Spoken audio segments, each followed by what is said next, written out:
So I fell in love with content, started loving creating it, getting to like come up with fun new ways to use trends, getting fun new ways to talk about content without talking about content. And what then I started to do was realize other people were in the same boat, obviously. So I started working with clients that hated certain types of content, but they loved other pieces of their content that they were creating, but not necessarily their social media posts.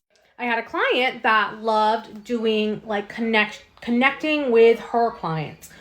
She loved to do like interviews to use on like her Facebook group and talk about like the connections that they had and how their businesses fit together, that type of thing. And she loved that human connection. But she hated making reels, hated making like graphics, all that good stuff.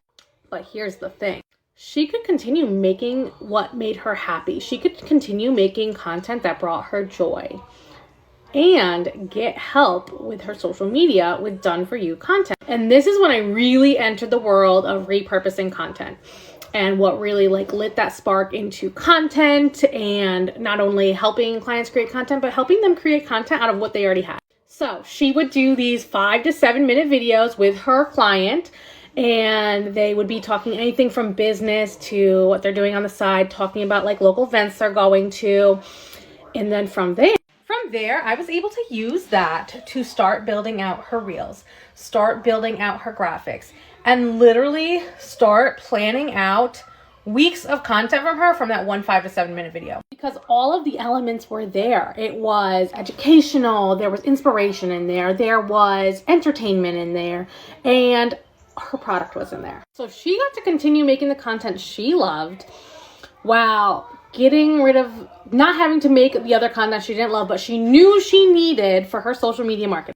And I fell in love with repurposing. I fell in love with the idea of taking one piece of content and turning it into 10s, 20s, lots of pieces of content, and being able to let her focus on the content she loved to make. Because I remember being there. I remember not enjoying making certain types of content, but it was just, okay, how do we turn this piece of content into something else?